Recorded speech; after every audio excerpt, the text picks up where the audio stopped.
Mutual Broadcasting System, in cooperation with Family Theater Incorporated, presents Top Man, starring William Gargan. Dennis Morgan is your host.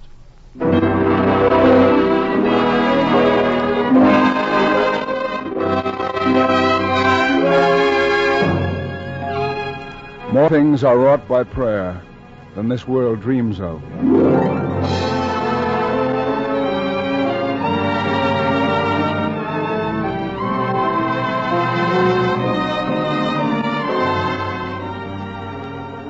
Did you ever happen to be jingling some coins in your hand and get to examining the dimes and quarters and pennies?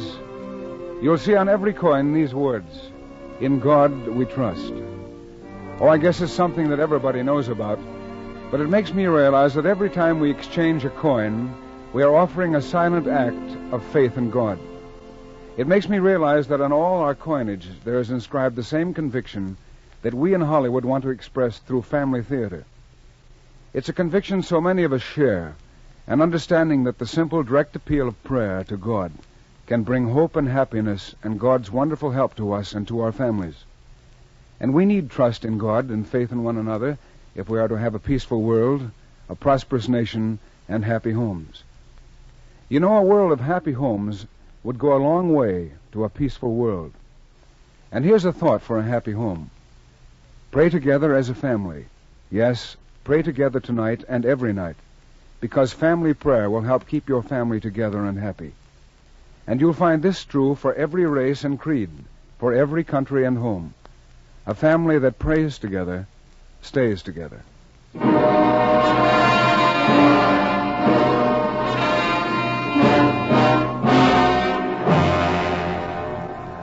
man is lonely tonight. He is puzzled and frightened. He stares at the walls. He runs his fingers through his hair. The hammer is beating him, pounding him. The man is lonely, lonely unto death. There was a time when he wasn't lonely. That was long ago, in a September time.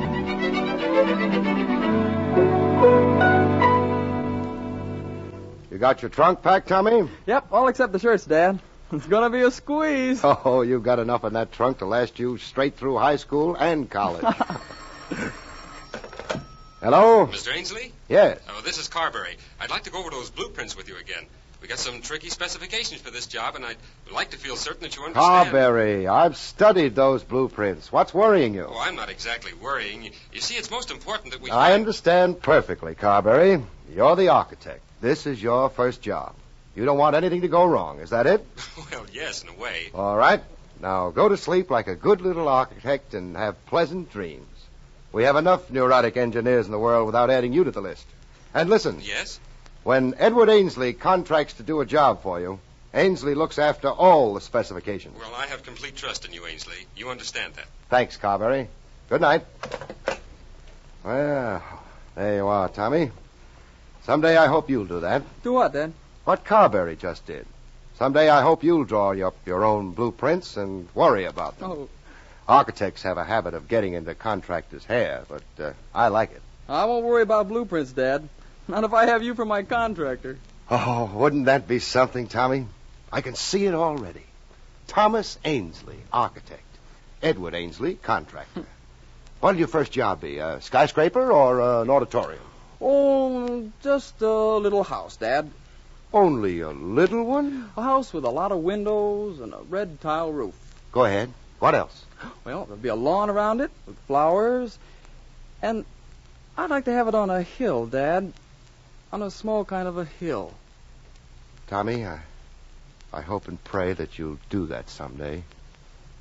Sit down, Tommy, over there. I wanted to talk to you, and tomorrow you'll be off to boarding school. You're growing up, Tommy. You don't remember your mother. She was like you, her eyes, her mouth. I can see her in you in so many ways. I told you that your mother died when you were 2 years old. Yes, she died all right. Poverty killed her. Poverty, neglect, and... Well, you see, Tommy, we weren't always comfortable. There were days long ago when I didn't know where my next penny was coming from. We lived on hopes, dreams, your mother and I. She died of consumption in a public ward, still dreaming of a house on a hill, the kind of house you just talked about. I want to put that kind of house on a hill for her, your mother. It'll be your house, Tommy. You draw the blueprints, and I'll take the contract. Maybe someday you'll have a wife and kids of your own, and all the things we never had, your mother and I. It'll be your house on a hill. You understand, son? Yes, Dad. I don't want you to fail me. I won't. Study hard. Work hard. Whatever you do, remember, I want you to be top man. Thomas Ainsley, first year, Algebra 92, French 94, English 93, History 96. Head of the class. Oh, I'm proud of you, Tommy. I'll go back there this year and do it again. Thomas Ainsley, second year, General Average 95, Head of the class. What did I tell you, Tommy? Why, you got the stuff, you... Thomas Ainsley, third year, General Average 94, Head of the class. Top man, 3 years in a row. Now you go back and bring that 4th year medal with you. And when you bring that medal home, son, I'm going to give you a surprise. Hear me? A real surprise for Tommy.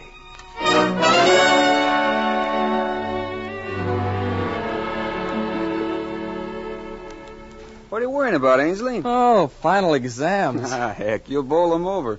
The headmaster says you're a whiz. Yeah, sure, a whiz. Of course, the trouble with getting on the honor roll is, it takes too much out of you. Now, take me. I don't believe in killing myself. 100 years from now, Caesar will still be dividing all Gaul into 3 equal parts. But where will it get you? Where will you and I be? That trigonometry's got me worried, too. Your father's got you worried. That's your trouble, Ainsley. You spoiled him. Now, take me. I don't go in for all this honor roll stuff. If I get over 65, my old man goes into ecstasy. There's nothing like hitting a healthy mediocre. And that history exam is going to be plenty tough, too. Not the way I take a history exam, Ainsley. What do you mean? Well, I got a system. When I don't remember the dates, I just have a simple rule. What's that? I look the dates up. That's research, kid. You mean you... Sure. Little cribbing now and then, you know. Of course, you gotta be cozy. Well, I figure anybody who's cozy enough to fool some of the eagle eyes they got around this joint deserves a passing mark.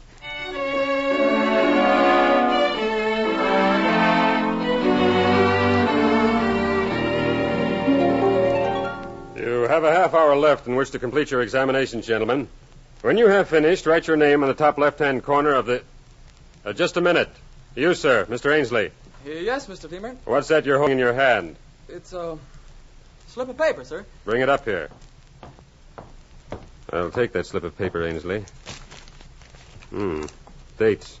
History dates. You realize what this means, Ainsley? Yes, sir. Well, turn in your examination paper. Report to the headmaster's office. Yes, sir.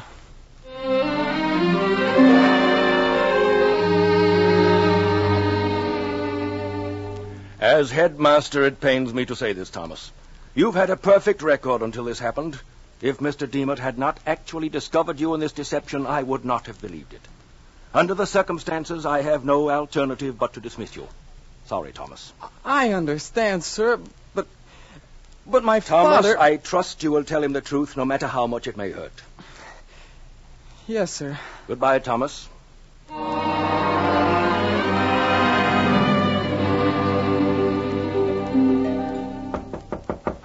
Are you in your room, Tommy? Are you home, Tommy? Yes, Dad? Why, this is a surprise. You didn't let me know. I thought graduation was on the 25th. Open the door, son. Tommy, let me look at you. Haven't seen you in months. How are you feeling, and what brought you... Tommy, your door is locked. I don't want to see you now, Dad. Tomorrow morning. What's the trouble? What's up? Please, Dad. Go to bed. It's late. I'll see you in the morning. All right, son. All right.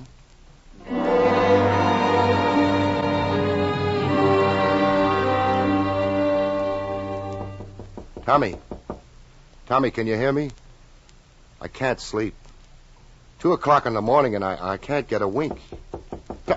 Tommy, are you awake? Open the door, please. You've got me worried, son.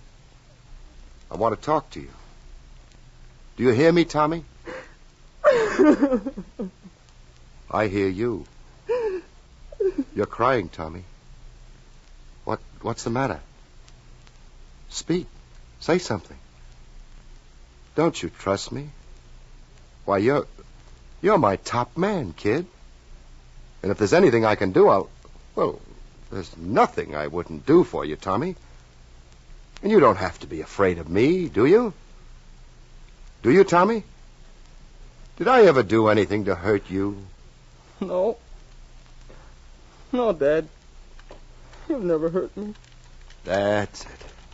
Turn the key and come out here, son. Tommy, you're pale. Sick. Dad. Pop!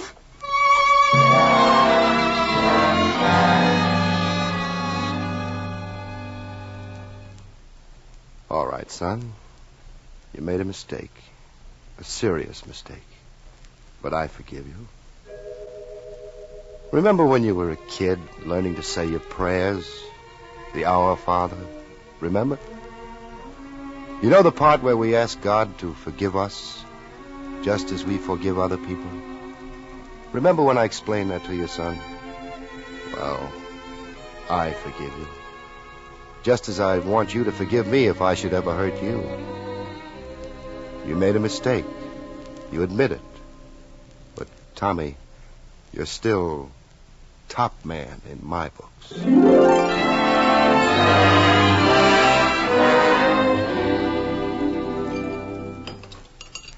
Another cup of coffee, Tommy? Not enough for me.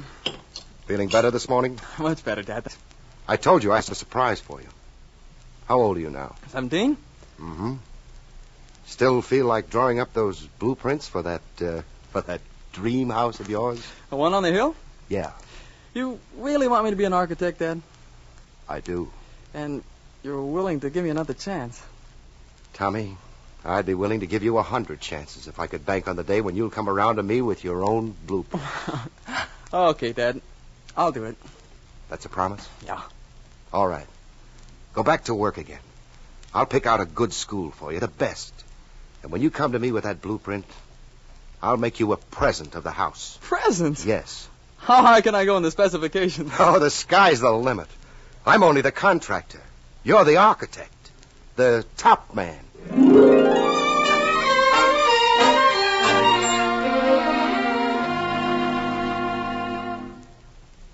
Well, how are you getting along, Ainsley?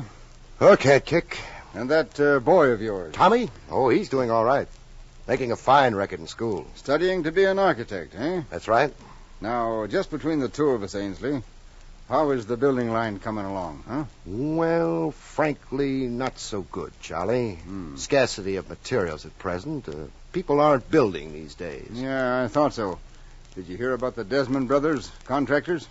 What about them? They went out of business. Yeah, it's an old story, Charlie. You know, sometimes I wonder if I won't be folding up myself. You don't mind if I tell you something? Go ahead. Well, just between you and me, I think you're slipping. What do you mean? When did you get your last contract? Oh, maybe a couple of... Yeah, a couple of years ago. Well, but the trade, Charlie, it's this bottleneck. Yeah, sure. The trade, scarcity of materials, bottleneck, high prices. That's what they all say. But you're not blind, are you? Why, right now they've got 4 buildings going up in this town. And who's got the contracts? I'll tell you. It's guys like Spaulding and Richards and a few more. Now, wait a minute, Charlie. They're smart operators, Ainsley, full of push and drive. They know how to talk. They're all college graduates. And that's the kind of competition that you're running into lately. All right. So what? I'm not trying to corner the market. Corner the market? Ainsley, you ain't even got a toehold. And if you're honest enough, you'll admit it. Okay, Charlie. You're right. You're not telling me something I didn't know. Sure, I'll admit it. I'm not getting contracts, and it's got me worried. Where's my next move, Charlie? Well, let me see now. How about getting in on something smart, progressive? What, for instance? Stock. Oh, stock. Oh, not me. Now, if you suggested the horses, Charlie, I might listen, but I've never played the market before. Millions have never played the market, Ainsley. And millions are hungry. Here, run your eyes over this sheet. Greek to me. Look, right here. See that stock? Yeah. Well, this stuff's heading for a boom. Take my word for it. Now, buy in on it now, and you'll sell for double in 6 months. How much is it worth? As an old security salesman, I might ask at this point, how much have you got? Well, I could scrape up maybe 11,000 ready cash. You got some life insurance? That's right. I've also got a trust fund for Tommy. No, skip the trust fund. You don't want to touch that. But if you want my advice, you'll borrow against your house and insurance. Take a loan on my house and my insurance? Well, you'll push your ante up to maybe 20,000, Ed. And let me tell you, that's a nice hunk of interest to have in this kind of stock. Well, 20,000 on a gamble. Don't use that word gamble. You remind me of Santa Anita and Belmont. Well, okay, Charlie, cut me in. Now you're talking. I'm doing it for Tommy's sake. A very sweet and paternal instinct. But seriously, I'm hopping on this wagon myself. This stock can't miss.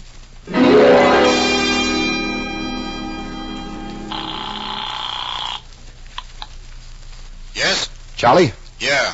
What's this I hear about that stock? I'm sorry, Edge is going down. It's one of those things. But you said that this stock was... Easy, Ainsley. I've been hit just as hard as you have. I'm ruined. The bank is already calling me on those loans I drew against my house and my insurance. I'll lose my home. Got any ready cash? Nothing but Tommy's trust fund. I can't dig into that. Listen. Yeah? What? Ask the bank for a 30-day extension on that loan. You hear me? I hear you. And after that, what? After that, well, just hang on. Hang on to what? The stock has dropped to less than half of what I bought it for, and it's still going down. Well, what do you want me to do? It was a gamble, Ed. Yeah, Charlie, a gamble. And it's going to have a funny payoff.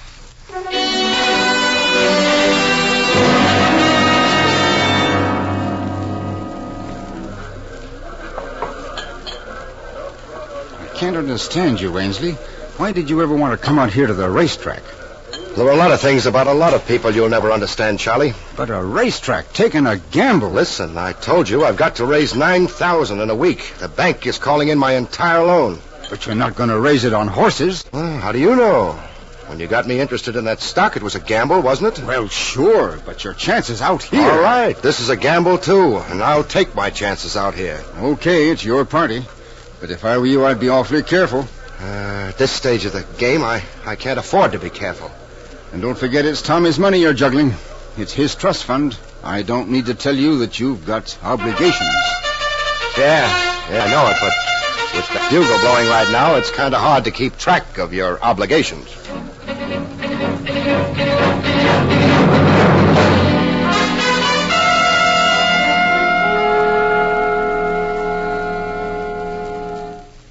You should never have gone to that track yesterday, Ainsley. Talking about it doesn't help. How much did you lose? Everything. All that I put away for Tommy.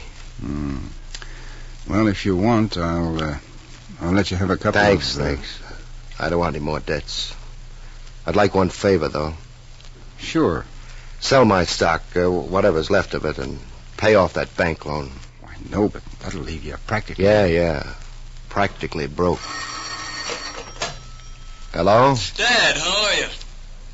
Okay, Tommy. Did you get the blueprints on the mail? Yes, Tommy, I got the blueprints. How'd you like the sketch of the house? It's beautiful. Beautiful house. All in all, I figured it should run about 10,000.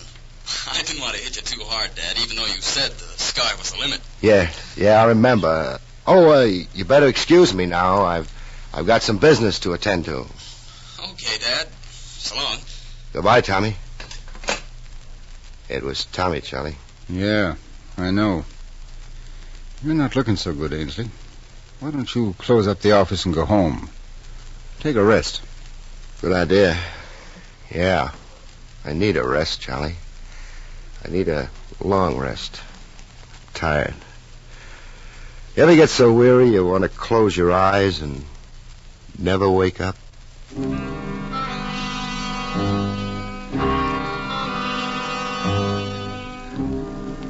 And so the man is lonely tonight. He is puzzled and frightened. He stares at the walls. He runs fingers through his hair. The hammer is beating him, pounding him. The man is lonely. Lonely unto death. Oh, my God. Forgive me. Forgive me. These are the words of a penitent. I didn't know what I was doing. Words of remorse. And Tommy, son, forgive me. For I have loved you, Tommy. Paternal affection. And yet I know that you can never forgive me. Words Never. of despair. Despair. Despair is the hammer, the deadliest of all the hammers. And already it is beating the flesh and spirit of the man.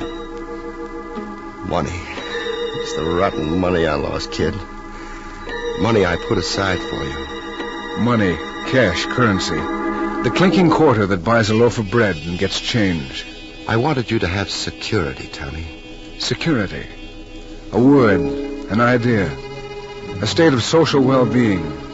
Synonymous with property, a home, something in the bank. It's gone now.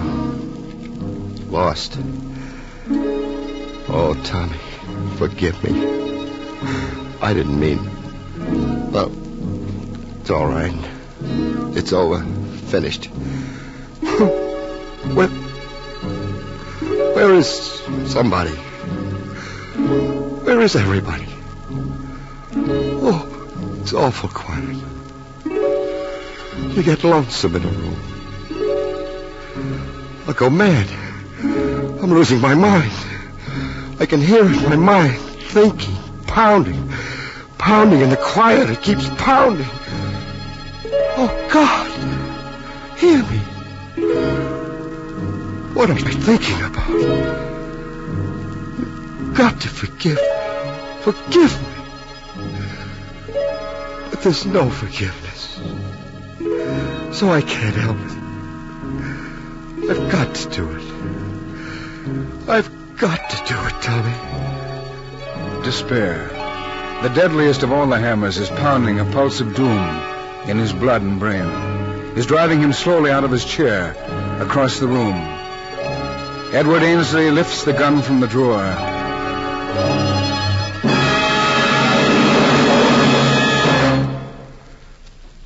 Be easier in the dark. I'll put out the light and I'll get used to the dark. Oh, my God. What am I doing? What am I doing? Dad, you just turned out the light. You're not asleep yet, are you? Dad? You can't be asleep yet. I got a phone call from a friend of yours, Charlie. Are you listening, Dad? He said you were worrying. Told me to come and see you.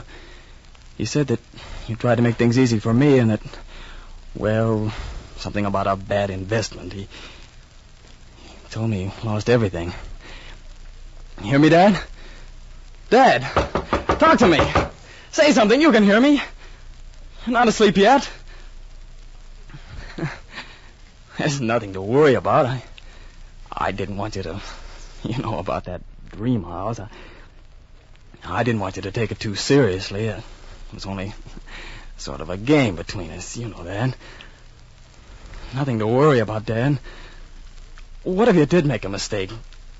What if you did lose everything? Why, I forgive you, Dad. I forgive you. Hear me? And besides, you gotta remember, Dad. Remember what you said to me about asking God to forgive us. Just as we forgive people who offend us, hurt us. Don't you remember telling me a long time ago, telling me that no matter what we've done... Do you hear, Dad? You're the one who told me that. So what do you say? Come on out here in the light, I want to see you.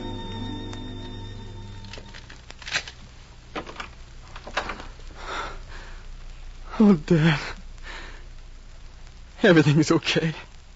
Tommy, son. It's all right. You don't have to say anything. Yes, I do. I do have to say something. I've learned an awful lot in that room these last few minutes. All my life, Tommy, I've been dealing with sticks and stones, cement, steel, contracts. It's my living. That's what I get by on. Sure.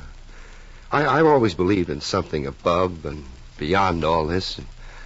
But I was really banking on other things. Money, security. And when I'd lost them, I thought I'd lost everything.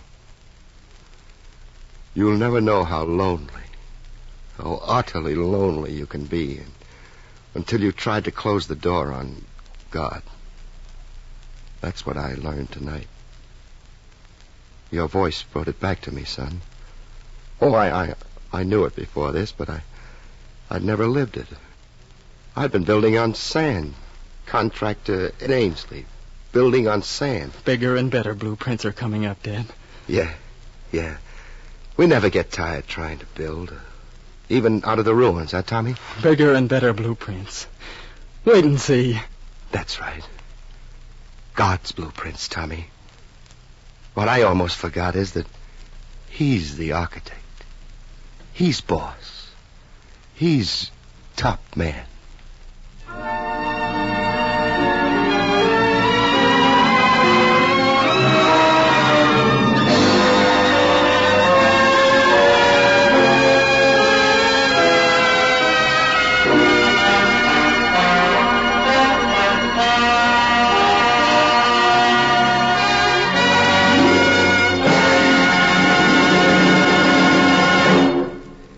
You have just heard William Gargan as Ainsley in Top Man.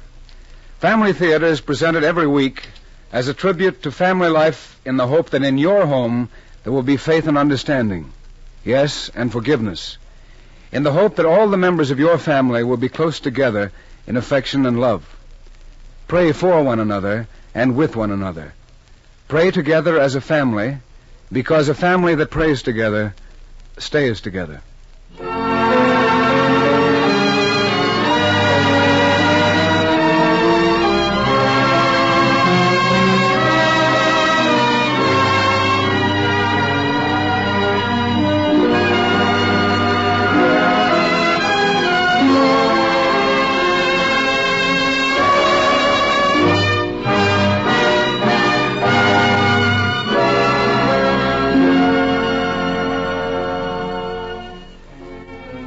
Before saying goodnight, I'd like to thank Betty Ann Arena for writing tonight's play, and to Max Terr for his music. Mel Williamson directed, and John Ryder produced the program. Others who appeared on our play tonight were Roland Morris, Frank Gersel, Philip Abbott, Charlie Seal, and Herbert Rawlinson. Next week, our Family Theater star will be Gene Crane in Little Boy Blue. Your host will be Wallace Ford. This is Dennis Morgan saying good night, and God bless you.